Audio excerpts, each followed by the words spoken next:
Om Shanti. Good morning.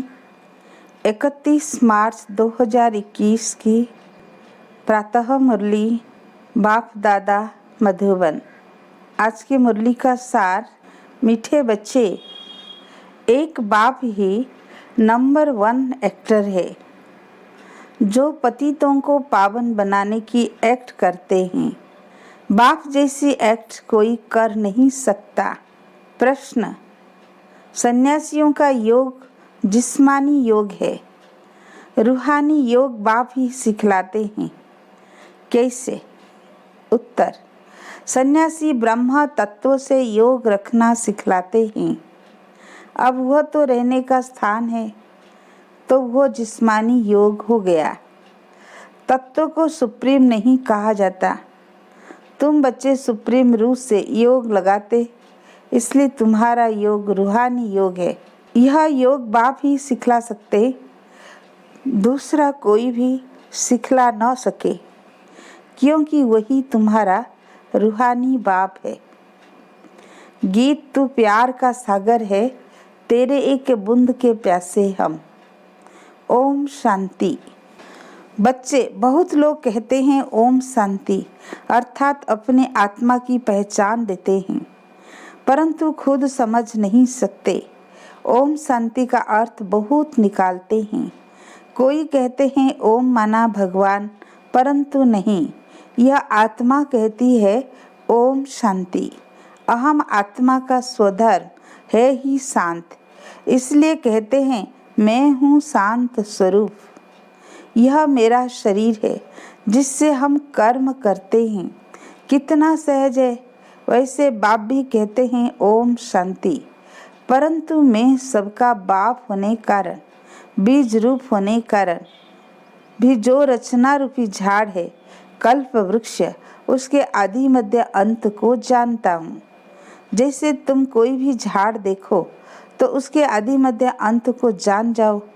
वह बीज तो जड़ है, तो बाप समझाते हैं यह कल्प वृक्ष है, इसके आदि मध्य अंत को तुम नहीं जान सकते, मैं जानता हूँ। मुझे कहते हैं ज्ञान का सागर।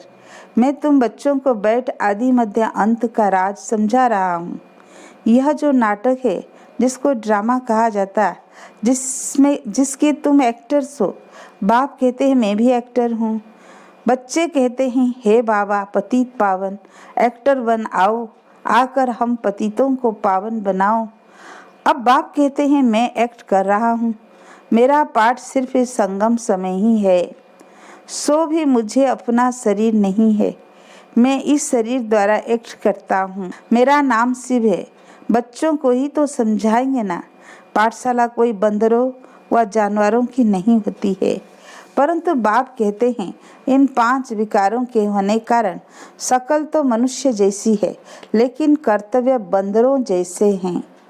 बच्चों को बाप समझाते हैं कि पतित तो सब अपने को कहलाते ही हैं, परंतु यह नहीं जानते कि हमको पतित कौन बनाते हैं और पावन फिर कौन आकर बनाते हैं।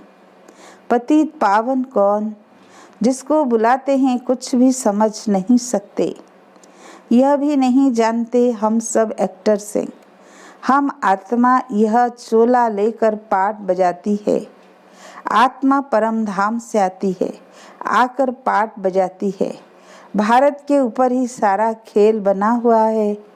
भारत पावन भारत पतित किसने बनाया? रावण ने। गाते भी हैं कि रावण का लंका पर राज्य था, बाप बेहद में ले जाते हैं। हे बच्चों, यह सारी सृष्टि बेहद का टापू है। वह तो हद की लंका है। इस बेहद के टापू पर रावण का राज्य है। पहले राम राज्य था, अब रावण राज्य है। बच्चे कहते हैं बाबा राम राज्य कहाँ था? बाप कहते हैं बच्चे वह तो यहाँ था ना, जिसको अभी सब चाहते हैं। तुम भारतवासी आदि सनातन देवी देवता धर्म के हो, हिंदू धर्म के नहीं हो। मीठे बच्चे, सिकिलधे लाडले बच्चों, तुम ही पहले पहले भारत में थे। तुमको वह सतयुग का राज्य किसने दिया था? जरूर हेवनली गॉड फादर ही यह वर्षा देंगे। बाप समझाते हैं कि कितने और धर्मों में कन्वर्ट हो गए हैं। मुसलमानों का जब राज्य था तो बहुतों को मुसलमान बनाया, क्रिश्चियन का राज्य था तो बहुतों को क्रिश्चियन बनाया, बौद्धियों का तो यहाँ राज्य भी नहीं हुआ तो भी बहुतों को बौद्धि बनाया, कन्वर्ट किया है अपने अपने धर्म में। आदि सनातन धर्म जब प्राय लोप हो जाए तब तो फिर उस धर्म की स्थापना हो। तो बाप तुम सभी भारतवासियों को कहते हैं कि मीठे मीठे बच्चे, तुम सब आदि सनातन देवी देवता धर्म के थे। तुमने 84 जन्म लिए, ब्राह्मण, देवता, क्षत्रिय, वैश्य, शूद्र वर्ण में आए, अब फिर ब्राह्मण वर्ण में आए हो देवता वर्ण में जाने के लिए। गाते भी हैं ब्राह्मण देवताए नमः। पहले ब्राह्मणों का नाम लेते हैं। ब्राह्मणों ने ही भारत को स्वर्ग बनाया है। यह है ही भारत का प्राचीन योग। पहले पहले जो राज योग था जिसका गीता में वर्णन है, गीता का योग किसने सिखलाया था यह भारतवासी भूल गए हैं। बाप समझाते हैं कि बच्चे, योग तो मैंने सिखलाया था, यह है रूहानी योग, बाकी सब है जिस्मानी योग। सन्यासी आदि जिस्मानी योग सिखलाते हैं कि ब्रह्म से योग लगाओ, वह तो रंग हो जाता है। ब्रह्म तत्व तो रहने का स्थान है, वो कोई सुप्रीम रूह नहीं ठहरा। बाप को भूल गए हैं, तुम भी भूल गए थे, तुम अपने धर्म को भूल गए हो, यह भी ड्रामा में नोंद है। विलायत में योग था नहीं, हठ योग और राजयोग यहाँ ही है। वो निवृत्ति मार्ग वाले सन्यासी कब राजयोग सिखला न सके, सिखाए वह जो जानता हो। सन्यासी लोग तो राजाई भी छोड़ देते हैं। गोपीचंद राजा का मिसाल है ना, राजा ही छोड़ जंगल में चला गया, उसकी भी कहानी है। सन्यासी तो राजा ही छुड़ाने वाले हैं, वो फिर तुम्हें राज्य कैसे सिखला सकते। इस समय सारा झाड़ जड़ीभूत हो गया है, अभी गिरा की गिरा। कोई भी झाड़ जब जड़ीभूत हो जाता है तो अंत में उसको गिराना पड़ता है। यह मनुष्य सृष्टि रूपी झाड़ भी तमो प्रधान है, इनमें कोई सार नहीं है, इनका जरूर विनाश होगा। इनके पहले आदि सनातन देवी देवता धर्म की स्थापना यहाँ करनी होगी। सतयुग में कोई दुर्गति वाला होता नहीं। यह विलायत में जाकर योग सिखलाते हैं, परंतु वह है हठ योग, ज्ञान बिल्कुल नहीं। अनेक प्रकार के हठ योग है। यह है राज योग, इसको रूहानी योग कहा जाता है। वह सब है जिस्मानी, मनुष्य को सिखाने वाले हैं। फिर यहाँ बाप बच्चों को समझाते हैं कि मैं तुमको एक ही बार यह राजयोग सिखाता हूँ और कोई कदाचित सिखा न सके। रूहानी बाप रूहानी बच्चों को सिखाते हैं कि मामी कम याद करो तो तुम्हारे सब पाप मिट जाएंगे। हठ योगी कब ऐसे कह न सके। बाप आत्माओं को समझाते हैं, यह नई बात है। बाप तुमको अब देही अभिमानी बना रहे हैं। बाप आत्माओं को बैठ समझाते हैं, बाप को देह है नहीं, इसके तन में आते हैं, इसका नाम बदल देते हैं क्योंकि मर्जीवा बना है। जैसे गृहस्थी जब सन्यासी बनते हैं तो मर्जीवा बने, गृहस्थ आश्रम छोड़ निवृत्ति मार्ग ले लिया, तो तुम्हारा भी मर्जीवा बनने से नाम बदल जाता है। पहले शुरू में सबके नाम लाए थे, फिर जो आश्चर्यवद सुनंती कथनती भागंती हो गए तो नाम आना बंद हो गया। इसीलिए अब बाप कहते हैं कि हम नाम दे और फिर भाग जाए तो फालतू हो जाता है। पहले आने वालों के जो नाम रखे वो बहुत रमणीक थे, अब नहीं रखते हैं। उनका रखे जो सदैव कायम भी रहे। बहुतों के नाम रखे फिर बाप को फारकत ही देकर चले गए, इसलिए अब नाम नहीं बदलते हैं। बाप समझाते हैं कि यह ज्ञान क्रिश्चियन की बुद्धि में भी बैठेगा। इतना समझेंगे कि भारत का योग निराकार बाप ने ही आकर सिखाया था। बाप को याद करने से ही पाप भस्म होंगे और हम अपने घर चले जाएंगे। जो इस धर्म का होगा और कन्वर्ट हो गया होगा तो वो ठहर जाएगा। तुम जानते हो कि मनुष्य मनुष्य की सद्गति नहीं कर सकते। यह दादा भी मनुष्य है। यह कहता है कि मैं किसी की सद्गति नहीं कर सकता। यह तो बाबा हमको सिखलाते हैं कि तुम्हारी सद्गति भी याद से होगी। बाप कहते हैं, बच्चों, हे आत्माओं, मेरे साथ योग लगाओ तो तुम्हारे विकर्म विनाश होंगे। तुम पहले गोल्डन एजेड प्योर थे, फिर खाद पड़ गई है। जो पहले देवी देवता 24 कैरेट सोना थे, अब आयरन एज में आकर पहुँचे हैं। यह योग कल्प कल्प तुमको सीखना पड़ता है। तुम जानते हो, उसमें भी कोई पूरा जानते, कोई कम जानते। कोई तो ऐसे ही देखने आते हैं कि यहाँ क्या सिखाते हैं। ब्रह्मा कुमार कुमारियाँ इतने ढेर बच्चे हैं, जरूर प्रजापिता ब्रह्मा होगा ना, जिसके इतने बच्चे आकर बने हैं। जरूर कुछ होगा तो जाकर उन्हों से पूछे तो सही, तुमको प्रजापिता ब्रह्मा से क्या मिलता है? पूछना चाहिए ना, परंतु इतनी बुद्धि भी नहीं है। भारत के लिए खास कहते हैं, गाया भी जाता है, पत्थर बुद्धि सो पारस बुद्धि, पारस बुद्धि सो पत्थर बुद्धि। सतयुग त्रेता में पारस बुद्धि गोल्डन एज थे, फिर सिल्वर एज 2 कला कम हुई, इसलिए नाम पड़ा चंद्रवंशी, क्योंकि नापास हुए हैं। यह भी पाठशाला है। 33 मार्क से जो नीचे होते हैं वह फेल हो जाते हैं। राम सीता फिर उसकी डिनास्टी संपूर्ण नहीं है, इसलिए सूर्यवंशी बन न सके। ना पास तो कोई होंगे ना, क्योंकि इम्तिहान भी बहुत बड़ा है। आगे गवर्नमेंट का ICS का बड़ा इम्तिहान होता था, सब थोड़े ही पढ़ सकते थे, कोटों में कोई निकलते थे। कोई चाहे तो हम सूर्यवंशी महाराजा महारानी बने, तो उनमें भी बड़ी मेहनत चाहिए। मम्मा बाबा भी पढ़ रहे हैं श्रीमत से, वे पहले नंबर पढ़ते हैं, फिर जो माता पिता को फॉलो करते वही उनके तख्त पर बैठेंगे। सूर्यवंशी 8 डिनास्टी चलती है, जैसे एडवर्ड द फर्स्ट सेकेंड चलता है। तुम्हारा कनेक्शन इन क्रिश्चियन से अधिक है। क्रिश्चियन घराने ने भारत की राजाई हफ की, भारत का अथाह धन ले गए। फिर विचार करो तो सतयुग में कितना अथाह धन होगा। यहाँ वहाँ की भेंट में तो यहाँ कुछ भी नहीं है।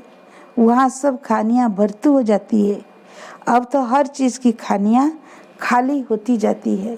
फिर चक्र रिपीट होगा तो फिर सब खानियाँ भरतू हो जाएगी। मीठे मीठे बच्चों, तुम अब रावण पर जीत पाकर राजाई ले रहे हो। फिर आधा कल्प बाद यह रावण आएगा, फिर तुम राजाई गंवा बैठेंगे। अभी भारतवासी तुम कौड़ी मिसल बन गए हो। हमने तुमको हीरे जैसे बनाया, रावण ने तुमको कौड़ी जैसे बनाया है। समझते नहीं कि रावण कब आया, हम क्यों उनको जलाते हैं। कहते हैं कि यह रावण तो परंपरा से चला आता है। बाप समझाते हैं कि आधा कल्प के बाद यह रावण राज्य शुरू होता है। भिखारी बनने कारण अपने को देवी देवता कह नहीं सकते। वास्तव में तुम देवी देवता धर्म के थे। तुम्हारे जितना सुख कोई नहीं देख सकते। सबसे अधिक गरीब भी तुम बने हो। दूसरे धर्म वाले बाद में वृद्धि को पाते हैं। क्राइस्ट आया, पहले भी बहुत थोड़े थे। जब बहुत हो जाए तब तो राजाई कर सके। तुमको तो पहले राजाई मिलती है। यह तो सब ज्ञान की बातें हैं। बाप कहते हैं, हे आत्माएं, मुझ बाप को याद करो। आधा कल्प तुम देह अभिमानी रहे हो, अब देही अभिमानी बनो।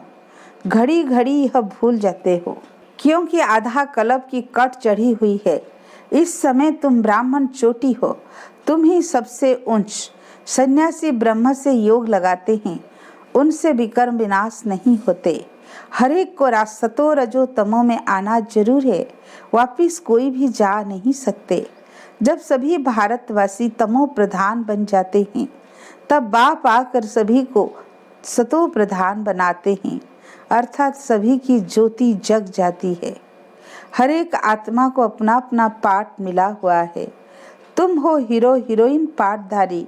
तुम भारतवासी सबसे ऊंचे हो, जो राज्य लेते हो फिर गंवाते हो और कोई राज्य नहीं लेता। वो राज्य लेते ही बाहुबल से। बाबा ने समझाया है जो विश्व के मालिक थे वही बनेंगे। तो सच्चा राजयोग बाप के सिवा कोई सिखला न सके। जो सिखलाते हैं वो सब अयथार्थ योग है। वापिस तो कोई भी जा नहीं सकते। अभी है अंत, सभी दुख से छूटते हैं, फिर नंबरवार आना है। पहले सुख देखना है, फिर दुख देखना है।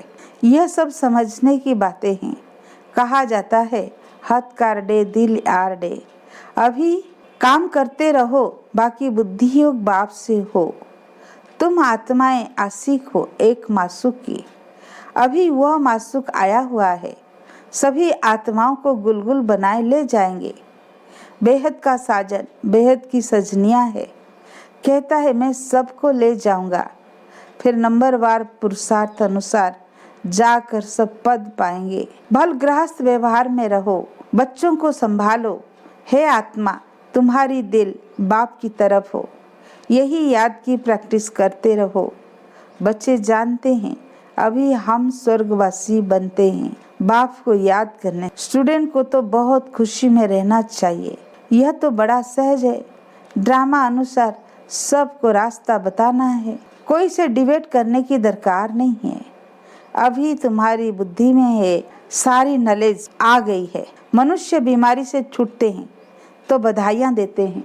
यहाँ तो सारी दुनिया रोगी है। थोड़े समय में जय जयकार हो जाएगी। अच्छा, मीठे मीठे सिक्की लधे बच्चों प्रति माता पिता बाप दादा का याद प्यार और गुड मॉर्निंग।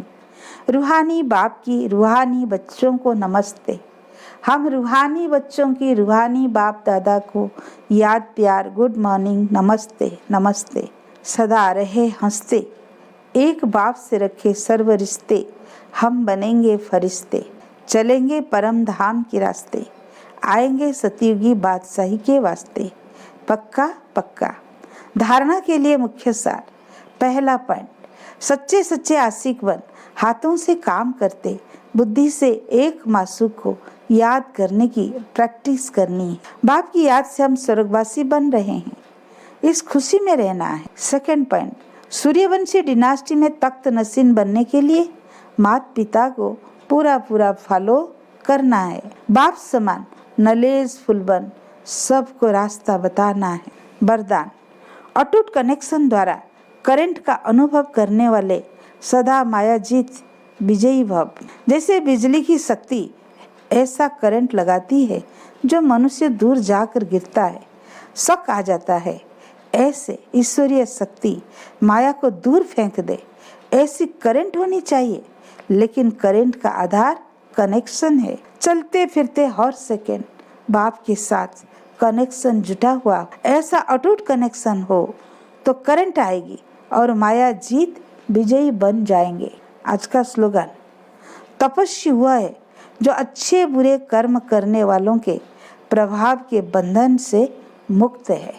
अच्छा, ओम शांति।